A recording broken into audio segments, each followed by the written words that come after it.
Life can be unfair sometimes. And when this little 7-year-old girl visited her own mother's funeral, life proved that. Everyone there was heartbroken and crying.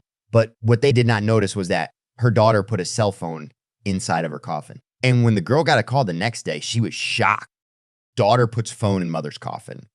She's shocked when she gets called the next day. Amber knew she had to place the device where no one would look.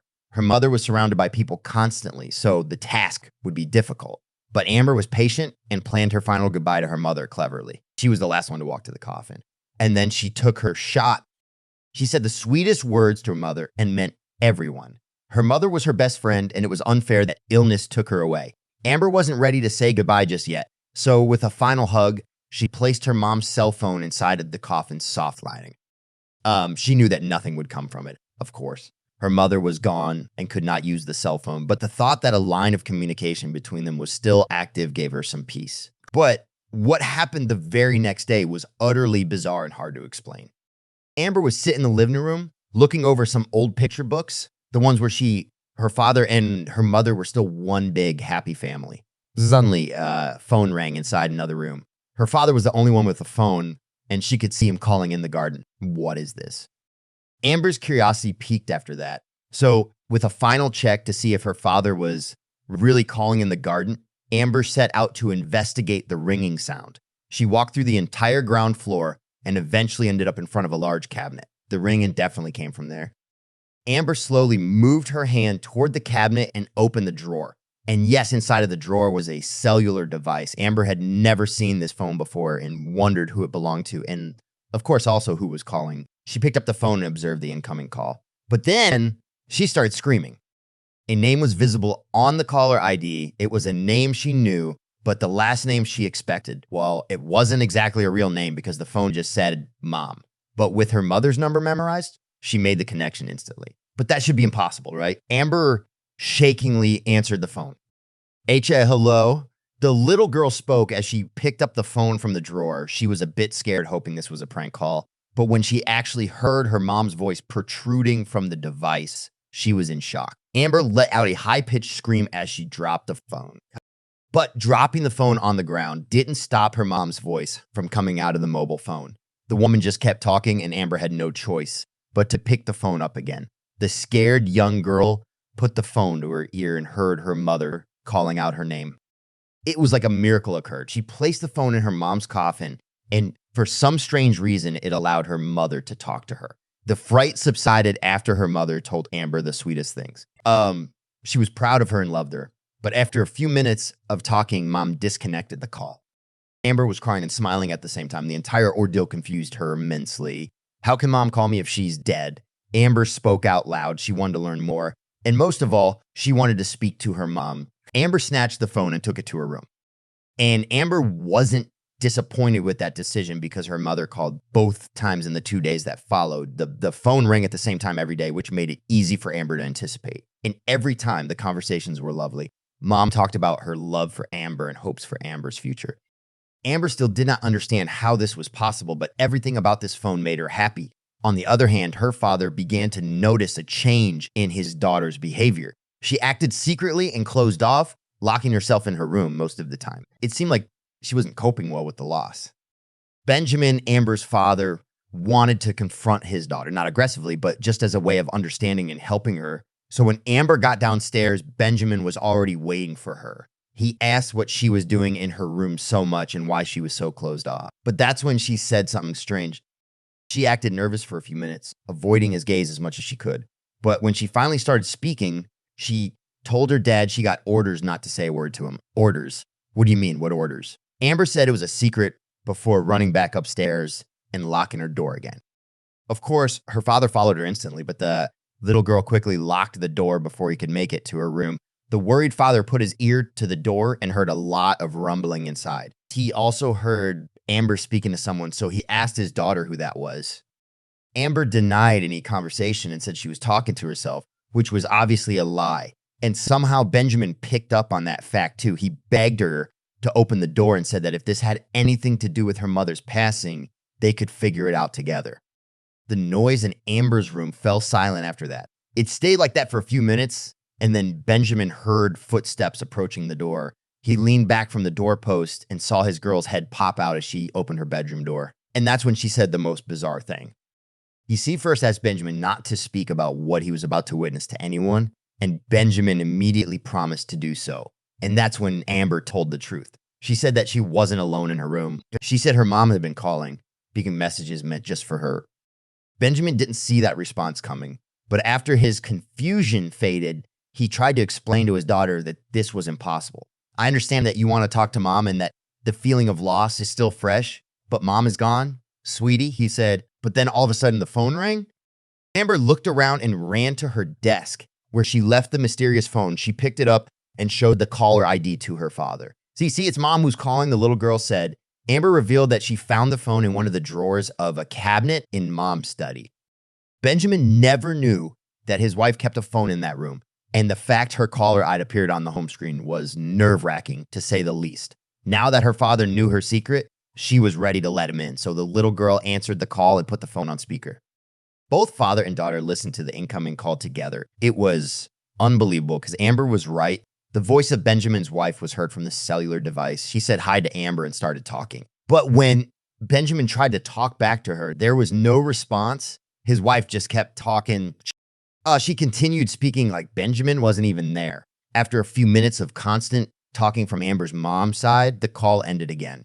Amber explained to her father that it went like this every day. Amber said that this was the fourth call and that mom phoned in every day at the same time. Her father was still very much confused, but when he looked at his daughter, it seemed like she could already make more sense of it all. He asked her how she thought this was possible, and Amber replied by saying that she put a phone in her mom's casket at the funeral. Benjamin smirked a little when he heard that because this creative and intelligent thinking perfectly matched the image he had of his daughter. Benjamin now picked up the phone himself and inspected it closely. He looked at the incoming calls and shuffled through the phone settings. And then he saw it.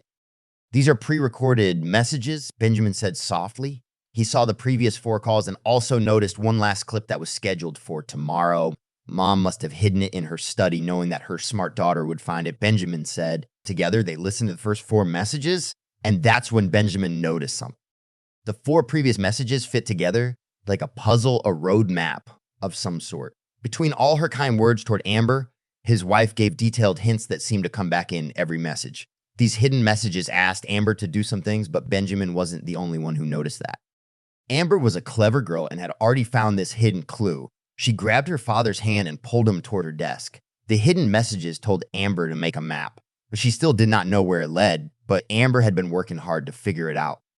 Amber showed Benjamin a sheet of paper filled with colorful crayon drawings. It was a map of their back garden. Amber's drawings were detailed portraits of landmarks in their backyard. Benjamin saw the swing, the large oak tree, and multiple other recognizable spots. Dotted lines connected all of them. There's only one thing missing. Yeah. There was only one message left on the phone Amber's mother left behind, so they knew that the solution to this puzzle would come the next day.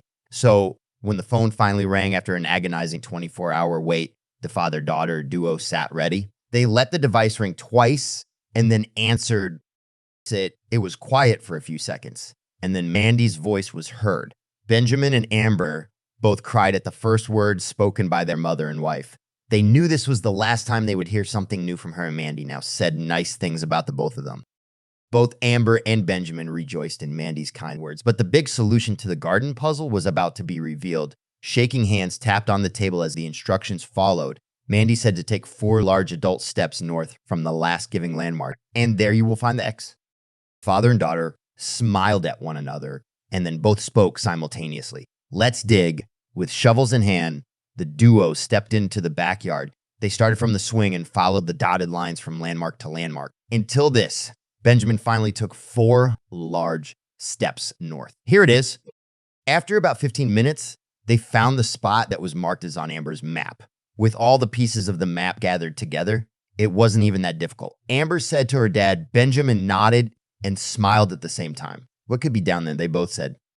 It had been snowing heavily the last couple of days, which made it hard for the shovels to cut through the earth. The ground was rock hard, but both were determined to get to the bottom of this. Together, they powered through, and after some elbow grease, they managed to dig a large hole. And after digging for a while, it finally happened. It was Amber who struck gold when her shovel tapped on something that definitely did not belong there. She threw her tool to the side and dropped to the ground, using her hands to claw away the last pieces of dirt. The object that lay in the ground was now fully uncovered. It was a small, weatherproof chest that they both recognized. It used to function as a jewelry box for Mandy. What do you think she put in there? Amber asked her father. Its surface looked plain, but the innards would be far from it. Benjamin was the one who lifted the box out of the ground, but both of them opened the lid with trembling hands. The innards now lay bare, revealing a collection of precious items belonging to Amber's mother. Some pictures, a piece of jewelry, among other things, but the letters would become most important. Amber reached inside the jewelry box and pulled out the letters. There were 2 letters. Each one was specifically addressed to one of them. They said kind farewell words to Mandy's loving family in their own way. But one thing both letters had in common, they both started with the same sentence. Because we liked pirate adventure so much, it read, both father and daughter laughed at each other because they knew exactly what that meant. Tears filled their eyes as they remembered the make-believe treasure hunts they planned as a family. Amber loved pirates, and Mandy was a wonderful storyteller who came up with elaborate quests.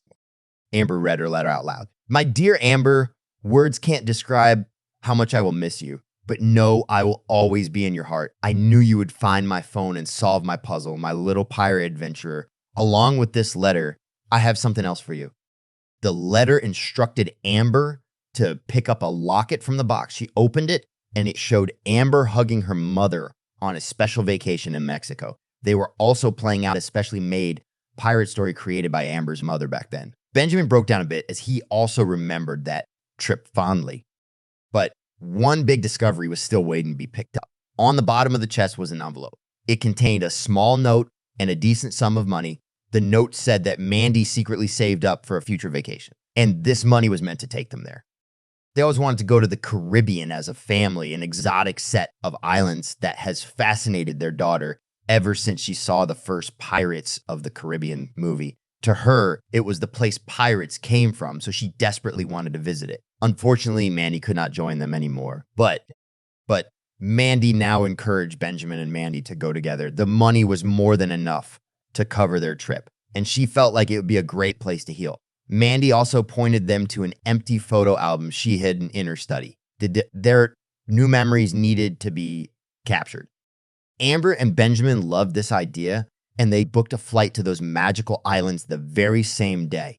It would be a vacation in honor of their amazing mother and wife. A woman with stories for ages and a woman they would dub the Pirate Queen of the Caribbean. And Mandy's idea worked. The magical vacation she orchestrated helped both father and daughter heal from their tragic loss. They still missed many tremendously, but this new adventure helped them with some form of closure. Their father-daughter bond grew even more, and to commemorate it, they filled the entire album with beautiful pictures.